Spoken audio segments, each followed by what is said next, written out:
मैं doctor Sanjay Arora, Orthomed hospital Hisar से। मैं आज बात करूंगा नी प्रिजर्वेशन के बारे में कि घुटने में अगर घिसाव हो जाए तो उसको कैसे बचाया जाता है। नॉर्मली अर्ली एज के अंदर आजकल तो 30 से 40 की एज में भी मरीज़ आते हैं कि उनके घुटने में प्रॉब्लम स्टार्ट हो गई है। तो घुटने का हम एक्सरे देख लेते हैं तो पता चलता है कि एक साइड से घुटने ने घिसना शुरू हो गया है। देखो, एक एज के बाद तो इसका इलाज वही रहता है कि घुटना रिप्लेसमेंट, लेकिन इसी घुटने को कैसे बचाया जा सके कि ये नॉर्मल काम करने लगे।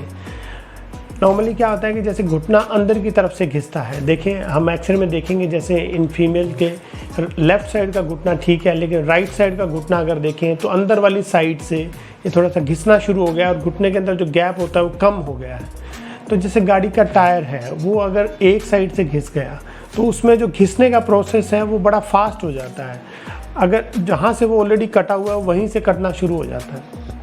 अगर हम टाइम रहते टायर की अलाइनमेंट ठीक करा लेते हैं तो टायर कुछ लंबा टाइम निकाल जाते हैं। इसी तरह से घुटने का है, अगर पेशेंट को रिलीफ आ जाता है एक्सरसाइज मेडिसिन से फिर तो ठीक है। अगर पेशेंट को इन चीज़ों से रिलीफ नहीं आ रहा है तो घुटने की अलाइनमेंट सीधी कराने के बारे में सोचना चाहिए, क्योंकि घुटने के 2 कंपार्टमेंट होते हैं, दोनों में इक्वल वेट आता है, लेकिन वो एक साइड घिसने की वजह से जो ऑलरेडी घिसा हुआ पार्ट है वहीं से वेट जा रहा है, वो एरिया और ज़्यादा स्पीड से घिसना स्टार्ट हो जाता है। और फिर क्या होता है कि अगर हम गाड़ी के टायर की अलाइनमेंट में डिले कर दें तो हम टाइम के बाद जाएं तो वो कहते हैं कि अब आप टायर रिप्लेस करा लें, ये टायर काम नहीं आ पाएंगे। ऐसे ही घुटने का है, अगर हम अलाइनमेंट सीधी कराने में टाइम लगा दें तो कुछ टाइम के बाद फिर वो घुटना रिप्लेस ही कराना पड़ता है, उस घुटने से फिर आगे काम नहीं चल पाता।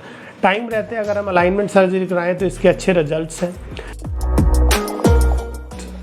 ये दिखाएंगे कि जैसे इसमें हम एक ये शिकंजा लगाते हैं, हड्डी को कट करते हैं हाफ, फिर इसको डेली हम घुमाते हैं मशीन को। इसमें आप हड्डी की शेप देखेंगे तो शी शेप है इस हड्डी की। नेक्स्ट एक्सरे में ऐसे हम अलाइनमेंट इसकी हड्डी की सीधी कर देते हैं। हड्डी की अलाइनमेंट सीधी होने के बाद घुटने के जो 2 कंपार्टमेंट हैं वहाँ पे इक्वल वेट जाता है, तो ऑलरेडी जो घिसा हुआ पार्ट है वो भी धीरे धीरे रिकवर करने लगता है। तो ये अलाइनमेंट सर्जरी के काफ़ी अच्छे रिजल्ट्स हैं। इनसे मरीज़ की घुटने की लाइफ बढ़ जाती है, उनकी क्वालिटी ऑफ लाइफ इम्प्रूव होती है।